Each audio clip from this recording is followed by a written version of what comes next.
足らなかったのは狡猾さだ。うまくやる。今度は失敗しない。やり直すんだ。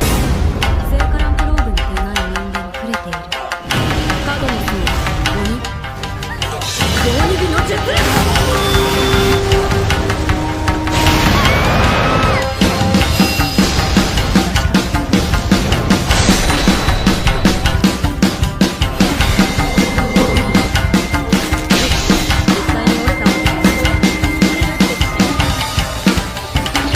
Kali ini Bang Ultra akan menceritakan anime baru lagi berjudul Seikyo on Myoji no Isekai Tenseiki, yang mengisahkan seorang bocah dianggap lemah karena tak memiliki energi sihir alias tak bisa menggunakan sihir. Namun nyatanya bocah tersebut merupakan reinkarnasi dari seorang pengguna roh terkuat di dunia sebelumnya. Tapi nggak apa-apa, yang penting kita langsung gaskan saja.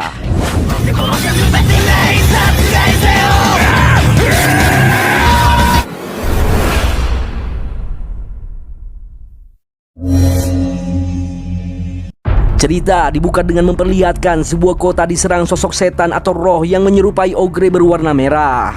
Lalu kita pun diperlihatkan sosok naga panjang terbang di langit, ditunggangi oleh seorang pengusir setan terkuat di kota ini, memusnahkan setan-setan yang menyerang dengan kertas mantranya. Hingga suatu hari dirinya tak berdaya menjadi incaran istana kaisar, menjadikan semua muridnya sebagai sandera, lalu mengutus muridnya untuk mengejar dirinya. Ia sadar semua kejadian ini gara-gara dirinya yang terlalu terobsesi mencari kekuatan, hingga membuatnya kehilangan segalanya. Dan akhirnya ia mendapat pelajaran bahwa sekuat apapun dirinya ada satu hal yang kurang, yaitu licik. Maka dari itu saat ini ia mengeluarkan sebuah mantra untuk bereinkarnasi, lalu memulai hidup baru dan takkan lagi mengulangi kesalahan yang sama. Di sebuah ruangan kita pun diperlihatkan sosok bocah di dalam lingkaran ritual pengukur sihir, di mana sang ayah kecewa dengan putranya yang tak memiliki sedikit pun energi sihir. Berbeda dengan dua kakaknya yang sedang menyaksikan. Ia terlahir sebagai putra bangsawan dari kediaman klan Lamprauge, yang merupakan klan penyihir terpandang, dan ia kini bernama Seika. Seika di sini terlahir dari rahim seorang perempuan simpanan ayahnya. Itu artinya Seika bukan adik kandung dari dua kakaknya ini. Seika tetap tersenyum karena ia masih merasakan energi roh yang meluap di dalam dirinya. Seperti yang kita lihat, esok harinya di pagi hari, Seika mengumpulkan sejumlah daun untuk bahan percobaan, lalu menanamkan sebuah mantra yang ia sebut Shikigami. Kini Seika sudah berumur 7 tahun, dan selama di istana, penghuni istana enggan mendekati. Itu mungkin karena Seika di sini merupakan putra dari perempuan simpanan. Tak berlangsung lama, seorang pelayan ciwi bernama Yipa datang menghampiri, lalu memberikan jaket milik Seika yang ia temukan di semak-semak. Seika di sini sadar kalau ini semua ulah Glai yang jahil. Tak berlangsung lama, Glai pun datang memarahi Yipa karena dianggap bermalas-malasan, lalu menyindir Seika yang hanya bisa bermain di taman, tak usah belajar karena tak memiliki sihir. Glai pun dengan sombongnya menyatakan bahwa dirinya akan memasuki akademik sihir kekaisaran Lodonea. Tak berlangsung lama, sang ayah datang bersama Lup, menyuruh Glai untuk memulai latihan. Tiba-tiba Seika ingin ikut melihat latihan kedua kakaknya. Saat ini kita diperlihatkan Lup dengan keren menggunakan sihir angin menghancurkan batu di depannya. Lalu Glai dengan penuh semangat menggunakan sihir api membidik batu di depannya, tapi kagak hancur. Meski begitu ia tetap pede di hadapan Seika yang tak bisa sihir. Dan parahnya si Glai menantang Seika untuk memperlihatkan pada sang ayah cara menggunakan sihir. Si Glai di sini berniat untuk mempermalukan Seika di hadapan sang ayah. Lup yang baik hati mencoba untuk menghentikannya, namun Seika menerima tantangan tersebut. Di dalam hati Seika berkata bahwa dirinya telah bersumpah takkan lagi mencari kekuatan dan menjadi kuat. Namun sebuah kenyataan takkan bisa diubah, bahwa yang kuat akan merenggut apapun dari yang lemah. Maka dari itu, untuk membungkam mulut songong si Glai, Seika menciptakan sihir dari energi roh berupa api biru dengan daya ledak yang lebih kuat. Jelas hal tersebut membuat mereka terkejut dengan warna api dan sihir tanpa rapalan. Seika yang merupakan penjinak Ayakashi sebagai senjata tempur terkuat di dunianya yang dulu, kini ia mencobanya di dunianya yang sekarang. Dan Ayakashi pertama yang ia panggil yaitu Kuda Gitsune. Heranlah itu si Seika karena wujud sosok yang ia panggil berbeda dengan di dunianya yang dulu. Setelah itu Yipa menunjukkan bayi monster lucu yang sedang terluka. Yipa berharap ada orang yang bisa menyelamatkan si bayi monster.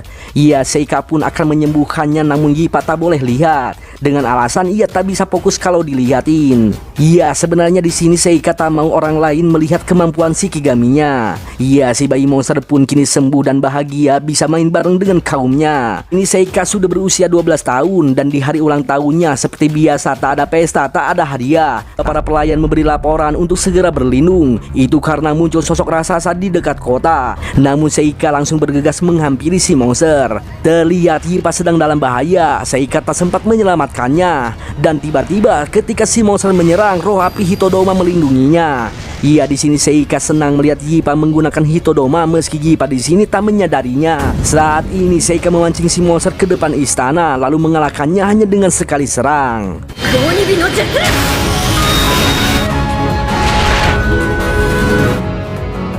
Iya, setelah kejadian itu malam harinya Seika diberi perayaan oleh sang ayah karena telah mengalahkan sosok monster yang hanya bisa dikalahkan oleh penyihir veteran. Namun lihat ini si Glay, ekspresinya kesal banget tuh melihat Seika yang kini mendapat perhatian dari sang ayah. Iya, dalam kesempatan ini Seika mengajukan pada sang ayah untuk memberinya izin memasuki Akademik Sihir Lodonea. Jelas sang ayah mengizinkannya karena tak punya alasan untuk menolak. Makin kesal itu si Glay. Namun untuk memasukinya sang ayah tak bisa membantu. Itu karena harus lulus ujian masuk dengan nilai sendiri. Seika pun meminta satu permintaan lagi pada sang ayah untuk mengizinkan Yipa sebagai pelayannya di akademi. Kagetlah itu si Yipa. Iya, jelas sang ayah menolak karena Yipa takkan lulus ujian. Itu karena Yipa tak memiliki energi sihir. Disinilah Seika akan membuktikan bahwa Yipa layak menjadi pelayannya sekaligus partner baginya. Di mana Seika berbicara pada Yipa untuk menserukan mantra pendek sambil fokus menciptakan bola api.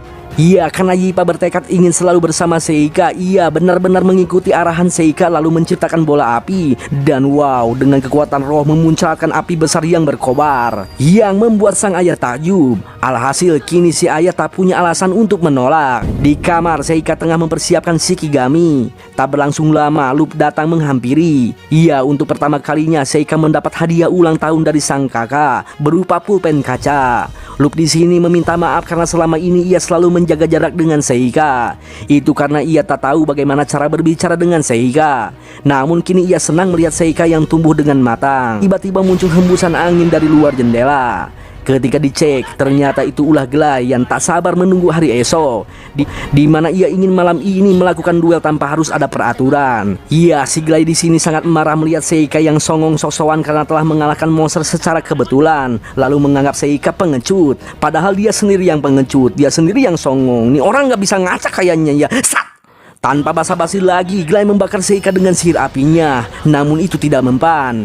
Bahkan sihir anginnya yang tak mampu menembus perisai kekuatan roh milik Seika. Karena kesal, Glay terus menyerangnya tanpa henti. Iya, hanya dengan secuil kertas Shikigami, Seika mengeluarkan ilmu santet, mempurintil lengan Glay dari jarak jauh. Alhasil kini Glay menyerah dan kalah.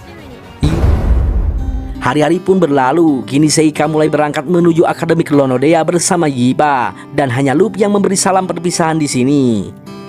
Ketika di kereta, Seika memberikan kalung berisi batu sihir pada Yipa yang berfungsi bisa menarik roh alam di sekitarnya. Waduh, ternyata Seika di sini memiliki kelemahan yaitu mabuk perjalanan menaiki kereta kuda.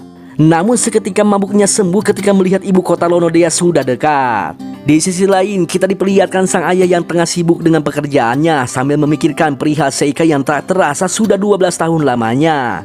Iya, ternyata Seika bukanlah anaknya, melainkan anak dari adiknya yang bernama Gilbert. Di mana Gilbert pergi berpetualang dan menghilang tanpa kabar di negeri iblis. Seika yang terlahir dengan mata dan rambut berwarna hitam merupakan hal yang langka di negeri ini. Bahkan bisa menggunakan sihir di usia 5 tahun. Ia di sini menganggap Seika anak dari Gilbert yang kawin dengan iblis. Namun di sini Seika tak memiliki energi sihir dan banyak sekali kejanggalan-kejanggalan yang Seika miliki. Sang ayah merasa bersalah pada Glay yang telah memilih Seika ke akademi. Namun keputusannya sudah tepat. Itu karena jika Seika memasuki pasukan prajurit, Seika akan menjadi pahlawan atau bisa juga menjadi raja iblis di negeri ini. Esok harinya mereka berdua pun mulai mendaftar sebagai pelajar baru di Akademik Lonodea. Ketika Seika mendaftar sebagai keluarga dari klan Lamprauge, semua murid baru yang mendengarnya membicarakan Seika yang harus didekati oleh mereka. Ujian pertama yaitu uji energi sihir dan elemen yang dimiliki menggunakan bola kristal. Yipa pun mulai mengetes. Ya, terlihat Yipa memiliki energi sihir yang lemah, namun memiliki bakat dua elemen, yaitu api dan angin. Namun ketika Seika mengetes, bola kristal tak bereaksi sedikit pun, menandakan Seika tak memiliki sihir. Ya, Seika pun bertanya apakah orang yang tak memiliki energi sihir masih bisa ikut ujian. Ya, si penguji pun menjawab bahwa ini hanyalah pengetesan, dan selanjutnya Seika masih bisa mengikuti ujian. Alhasil kini Seika menjadi bahan perbincangan negatif dari murid-murid lain, di mana mereka menganggap Seika memasuki akademik menggunakan orang dalam, alias kekuasaan seorang bangsawan. Jelas Yipa marah karena tuannya dibicarakan, namun dihentikan oleh Seika. Tak berlangsung lama muncul seorang Ciwi yang membuat Seika terpesona. Ya, Ciwi ini bernama Amiyu, seorang rakyat jelata, dan ketika dites, bola kristal memuncratkan cahaya yang begitu bersinar sampai menerangi halaman tetangga. Ya, Amiyu di sini memiliki 4 elemen sihir. Lalu ketika Amiyu pergi, Seika berterima kasih padanya. Jelas Amiyu heran apa maksud dari Seika, karena di sini Amiyu hanya kesal mendengar mereka hanya berbicara, dan Amiyu juga kesal melihat orang tanpa sihir ingin memasuki akademik dengan kekuasaan orang dalam. Tapi meski begitu, yang paling membuatnya kesal, Seika menghalangi ketika mendaftar. Ya, di sini Seika teringat seorang Ciwi yang ia kenal di dunia sebelumnya dengan wajah yang sama namun warna rambutnya berbeda.